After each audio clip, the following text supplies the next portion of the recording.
y'all, welcome back to my channel. My name is Evelyn. I'm a library science grad student with a focus in youth services, and today I'm bringing you the first installment in a new series on the channel I'm calling Coming of Page. I started this channel back when I was a teenager because a lot of the friends I had in real life had stopped reading. Now that I'm an adult, several of those friends are rediscovering their love of books, but what happened? Why do so many teenagers sort of fall out of love with books? There are several potential reasons why. Some people blame the school system and the way that classics are prioritized over books actually written for teens that they might find more relatable or accessible or even interesting. Some teens are just really busy with their coursework and their extracurriculars, and it can be kind of difficult transitioning from one age group to another in terms of finding books that you know that you'll enjoy. It can be intimidating. I know in my library back home, going from reading middle grade books to reading young adult books meant going to a completely separate section of the library, and that can be kind of scary to navigate on your own. Of course, your friendly local librarian, or almost librarian, is always happy to help out when it comes to finding the perfect read, and that's what this new series is all about.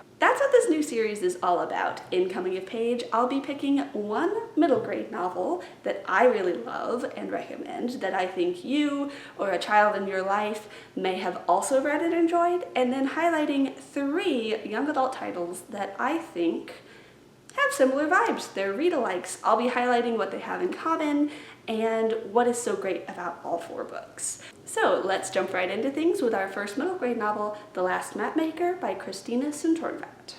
Apprenticed to Ao Lung's master mapmaker, 12-year-old Sai may look like a well-bred young lady, but she's harboring a secret. Unlike the rest of the city's apprentices, she will not be gifted a lineal chain with its links representing generations of her family on her 13th birthday.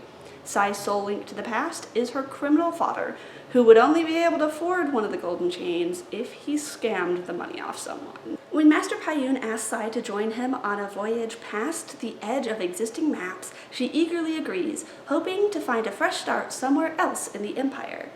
After they embark, she learns the true purpose of their journey is to find the Sunderlands, a legendary continent said to be home to dragons. Proof of its existence would be an act of heroism big enough to earn Sai a lineal, but it might also put the land itself at risk.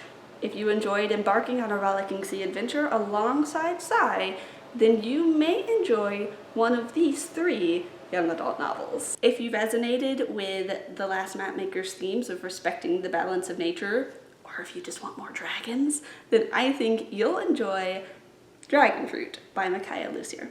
According to the old tales, the egg of a sea dragon holds the power to reverse a person's greatest sorrow, but every wish comes at a price. 10 years ago, Hanalei and her father fled their island home of Tamarind after he stole an egg meant to heal the ailing crown princess.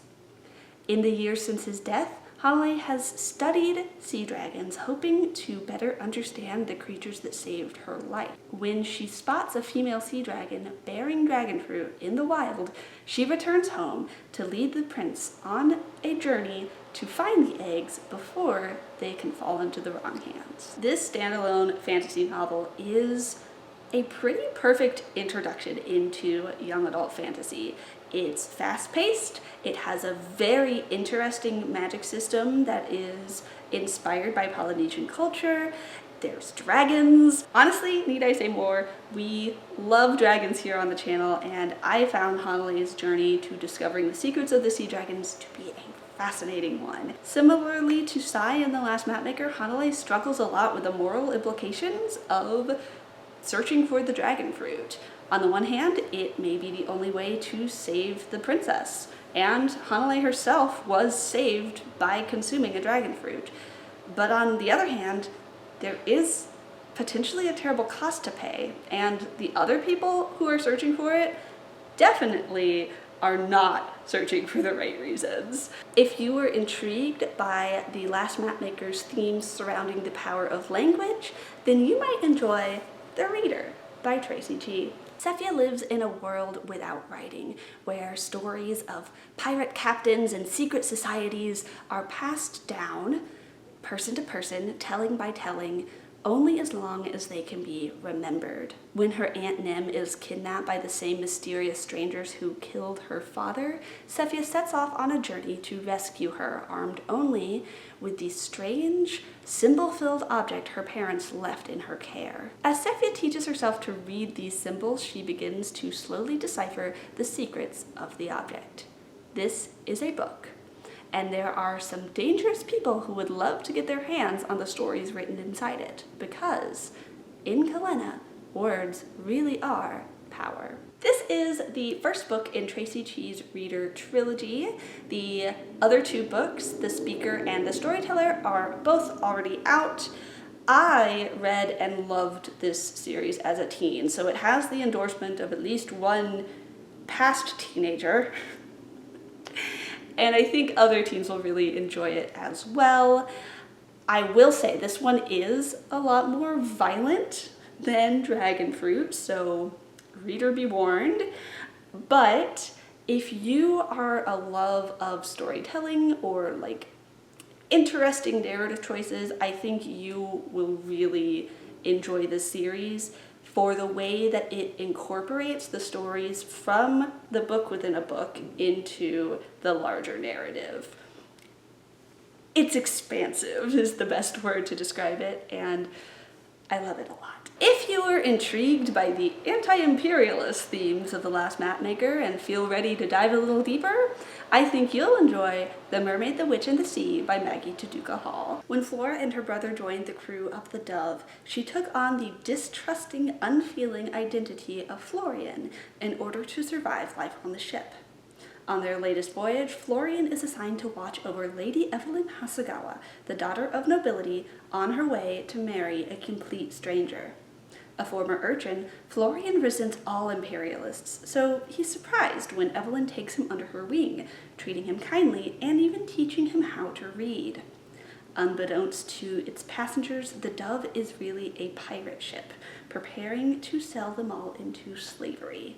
Flora and Evelyn attempt to escape, but soon find themselves caught in the middle of a conflict as vast as the sea herself. This book has almost everything you'd want in an ocean adventure, and honestly a lot of it is in the title. Mermaids, witches, the sea personified, pirate shenanigans, anti-colonialist leanings, you name it, it's in there. Similarly to The Reader, this one is on the more violent end of the young adult fantasy spectrum. It also deals with a lot of misogyny, some gender roles, gender identity stuff. There are characters dealing with addiction, just a lot of maybe heavier topics, but it's buoyed by the relationship that develops between the two main characters, and also the world building is just so fascinating. There is a second book, The Siren, the Song, and the Spy, which is out now. I have not read it, but it is on my TBR, and I honestly can't wait to jump back into this world and learn even more about what's going to happen in this, like I said, huge conflict that is spanning the entire ocean. All right, there you have it. 3 young adult books I think you'll enjoy if you are a fan of The Last Mapmaker. Like I said, this is just the first installment of this brand new series that I'm hoping will be fairly regularly reoccurring here on the channel.